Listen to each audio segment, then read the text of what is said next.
मैं बात कर रहा हूँ शिक्षाविद, दो यूनिवर्सिटी के फाउंडर, संस्थापक और अभी वर्तमान में राज्यसभा सांसद गोपाल नारायण सिंह। और गोपाल नारायण सिंह जो हमारे बिहार के पूर्व अध्यक्ष भी रहे और आज के वर्तमान परिस्थितियों में बीजेपी के साथ जुड़े हुए हैं और बीजेपी के राज्यसभा सांसद हैं। मैं कुछ जानकारी के लिए मैं समक्ष बात करने का प्रयास करता हूँ। देखिए, हम करेक्ट कर लीजिए, हम शिक्षाविद नहीं हैं। एक संस्था है, हमारे नाम से विश्वविद्यालय है, उसमें 13 फैकल्टी चल रही हैं। हमें कोशिश कर रहा हूँ कि बिहार में एक अच्छी शिक्षा संस्था खड़ा हो और अच्छी शिक्षा हम दे सके, ताकि मिडिल क्लास और लोअर मिडिल क्लास के लड़के जो बाहर सक्षम नहीं हैं, वो बाहर नहीं जा सकते हैं, उनको हम अच्छी शिक्षा, नेशनल लेवल की शिक्षा प्रदान करें। तो हम शिक्षा संस्थान चला रहे, हम शिक्षाविद नहीं हैं। दूसरी चीज़ है कि बिहार की जो वातावरण है, बिहार की जो सोच है, शिक्षा के प्रति कभी कोई समर्पित है नहीं। चाहे गार्जियन हो या शिक्षक हो या सरकार हो, कोई भी व्यक्ति यहाँ अपने बच्चों को, अपने चेला चपाटी को अच्छी शिक्षा देने के पक्ष में नहीं है। उनको सिर्फ डिग्री दिलाने के पक्ष में है कि डिग्री लड़के को मिल जाए और कहीं इसको नौकरी मिल जाए, इससे ज़्यादा उनकी सोच नहीं है। और रही बात कि जिस आप चंद्रशेखर जी की बात कर रहे हैं, जो खुद की जानकारी नहीं है, जो न धर्म जानता है न शास्त्र जानता है, कुर्सी प्राप्त करने के लिए समाज टूट रहा है, समाज को तोड़ के लोग कुर्सी प्राप्त करता है, उसके बाद व्याख्यान के बारे में हम क्या बात करें। जो रामचरितमानस का एक भी पंक्ति नहीं पढ़ा हो, न उच्चारण कर सकता है, वो आदमी रामचरितमानस पर व्याख्यान दे, उसके नेगेटिव सोच दे, उसकी बुद्धि की बलिहारी, उस पर कमेंट करना भी बेइज्जती की बात है। वर्तमान परिस्थिति में जातिगत आधारित जनगणना कराया जाए तो कितना बिहार को उन्नति मिलेगी, इसको आप कैसे देखते हैं?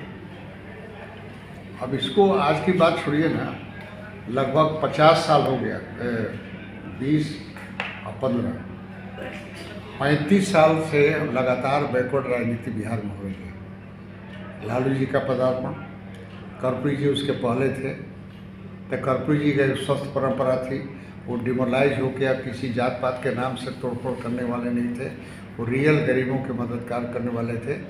इसलिए हम बिहार में दो ही लोगों को हम स्टेट्समैन मानते हैं, एक श्री बाबू थे और दूसरे कर्पूरी ठाकुर थे, जो बिहार के बारे में चिंता करते थे।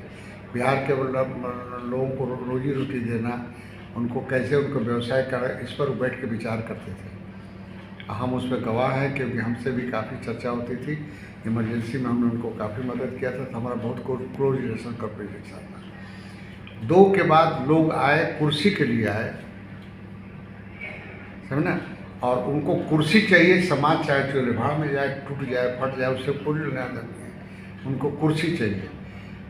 और इसलिए मुख्यमंत्री बने। कोई मिनिस्टर बनने के बाद कोई सुधार कर सकता है? बिहार के बारे में जो कुर्सी प्राप्त करने वाले लोग हैं, वो सबकी होड़ कुर्सी और विधायक बनने तक है। बिहार के बारे में किसी विधायक से पूछिए कि उसकी कल्पना क्या है, अभी कोई नहीं बता सकता। कुर्सी पार मिलने से, विधायक बन जाने से, मिनिस्टर बन जाने से समाज का सुधार नहीं होता है। इसलिए इस पर चर्चा करना उचित नहीं है। बाकी और जो पूछ रहा शिक्षा के बारे में, बिहार के बारे में बहुत तकलीफ होती है बात करने पर। बिहार के राजनीतिकों को, बिहार के गार्जियन और शिक्षित लोगों का, और यहाँ के जो कहलाते बड़े संस्था चलाते उनके बारे में जो सिस्टम हम देखते हैं, तकलीफ होती है। इसीलिए बिहार की दुर्गति, 1.5 करोड़ लोग बिहार से नौकरी पाने के लिए और रोजी रोटी कमाने के लिए दूसरे प्रदेशों में जाते हैं। यहाँ के खेतिहर मजदूर भी दूसरे प्रदेशों में खेती करने के लिए जाते हैं। बिहार में क्या है? इसलिए उस पर मैंने कहा ना, अभी लोकसभा चुनाव है, आने वाला है, क्या राम मंदिर मुद्दा इस लोकसभा क्षेत्र में? देखिए, वही ना मुश्किल है कि पत्रकार हो या शिक्षाविद हो, यहाँ संस्कार और संस्कृति की बात कोई नहीं करता है। जी। राम को धार्मिक चीज मानने के बाद उस पर विचार करते हैं, आप वोट की दृष्टि से देखते हैं। अभी दुर्भाग्य है। राम के बारे में अगर चर्चा करनी तो अकेले से चर्चा कीजिए। तेजस्वी और जी ने ये राजनीति से बताया। राम का मंदिर जो बना उसको राजनीति से जोड़ के मत देखिए। राम के व्यक्तित्व व्यक्ति चरित्र के बारे में बात करना है तो उस पर बात कीजिए, हम आपसे बात करेंगे, लेकिन राम को राजनीति में मत करिए। आपको तेजस्वी जी लगातार इस मुद्दे को उठाते हैं। तेजस्वी जी का क्वालिफिकेशन क्या है, उनके बात का क्या जवाब देंगे?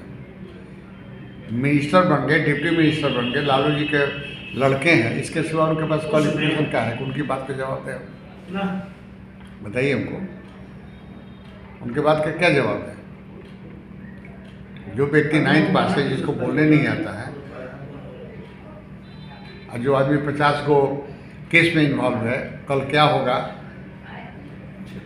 यही तो बिहार की राजनीति है।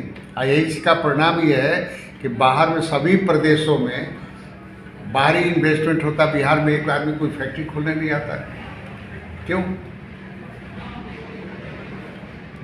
इसलिए करोगे, बात करना है तो गंभीरता से बात कीजिए, उस पर हम जवाब देंगे। इस पर क्या जवाब देंगे? हमारे अभी वर्तमान मुख्यमंत्री नीतीश कुमार जी दल बदल राजनीति करने में पूरे बिहार ने इनको देखा है। अभी एक भाजपा से टूट के आरजेडी में गए, आरजेडी से टूट के फिर भाजपा में आए, तो क्या ये इनकी नारायण सिंह जी जो अपनी बेबाकी से अपनी बातों को रखते हैं, जो ज्वलंत मुद्दे बिहार के हमारे जो छाए हुए 1.5 महीना तक उनको बारीकी से अपनी बातों को रखते हैं।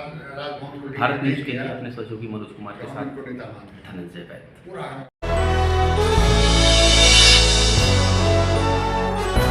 आप देख रहे हैं भारत न्यूज, हर खबर आप तक।